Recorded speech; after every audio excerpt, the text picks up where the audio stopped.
It was supposed to be an ordinary sentencing hearing, but what unfolded inside that Ohio courtroom was anything but ordinary. 27-year-old Hannah Freeman, a former fourth-grade teacher and daughter of a police chief, had spent months convincing herself she was untouchable.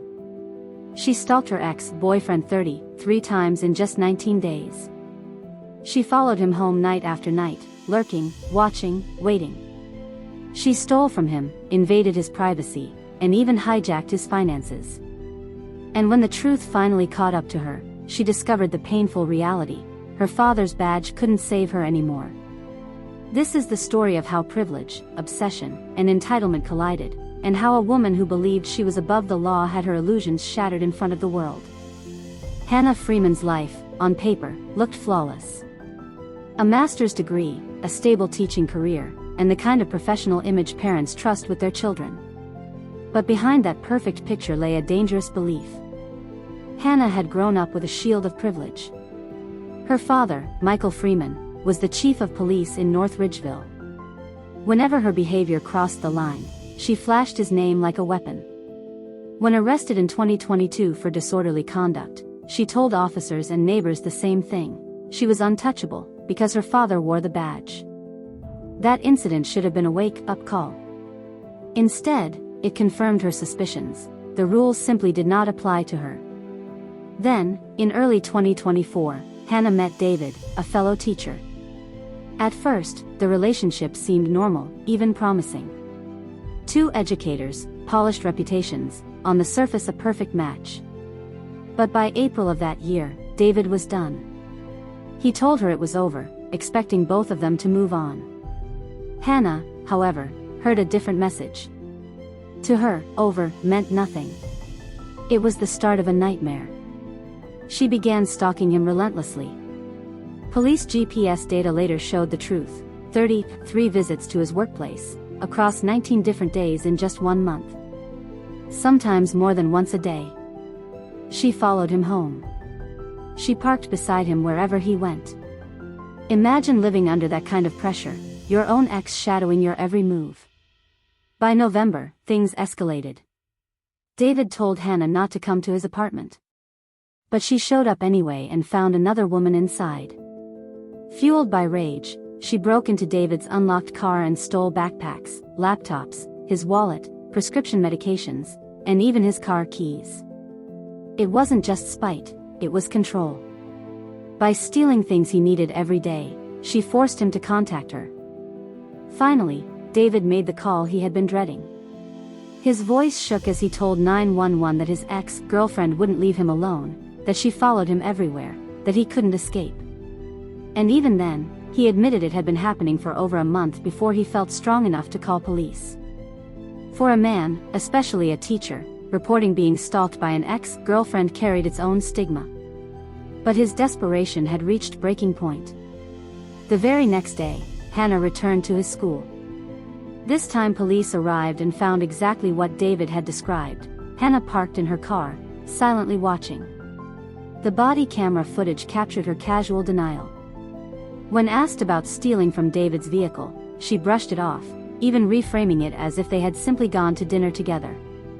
No remorse, no shock, no fear.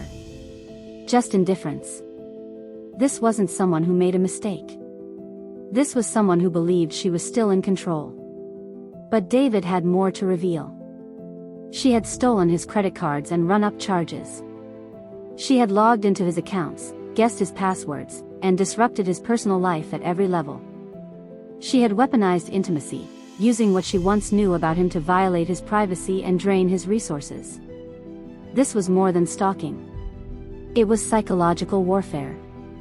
At first, the charges reflected the seriousness of her crimes: multiple felonies including stalking, burglary, theft, and fraud. But as the case moved forward, something unexpected happened. Those felonies slowly melted away into misdemeanors.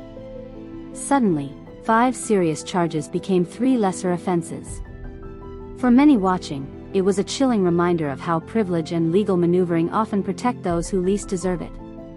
Hannah's attorney painted a softer picture. He argued that the relationship hadn't truly ended in April, that her visits were consensual, that the theft was nothing more than a misunderstanding. He even suggested she was simply helping him with classwork, 33 times in 19 days.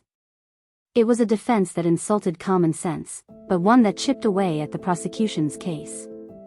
On sentencing day, Hannah read from a carefully rehearsed statement.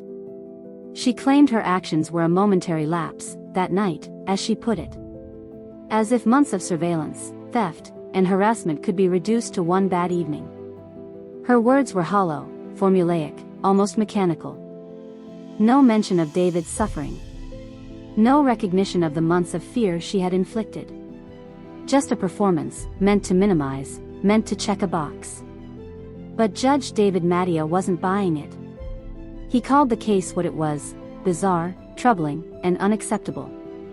He ordered 18 months of community control, strict no-contact orders, GPS monitoring, and counseling. But then came the twist Hannah never expected. 7 days in county jail.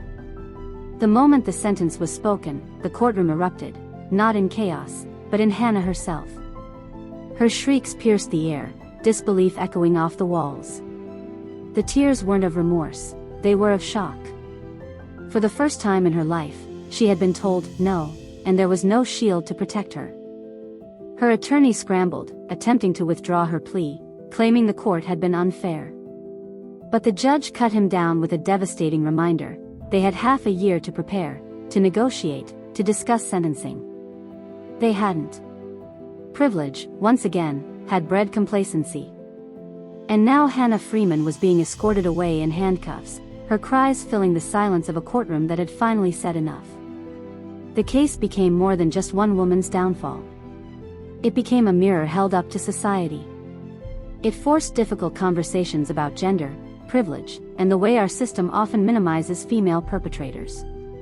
It showed how male victims hesitate to speak out, fearing disbelief or ridicule. And it revealed how dangerous entitlement can become when left unchecked. For Hannah, the consequences stretched far beyond 7 days in jail. Her teaching career was gone. Her reputation destroyed.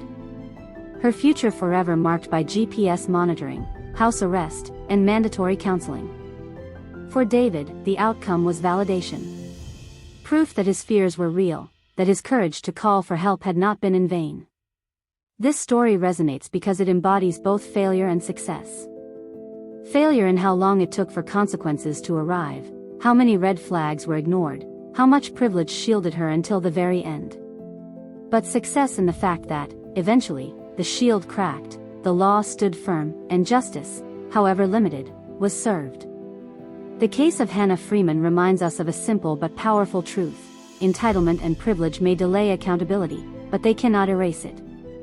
And when justice finally arrives, it does so with a force that even the most sheltered cannot escape. In the end, Hannah entered the courtroom believing she was above the law. She left it screaming, handcuffed, and broken. A dramatic fall from grace. A sobering lesson in consequences. And a chilling reminder of what happens when obsession, privilege, and denial collide.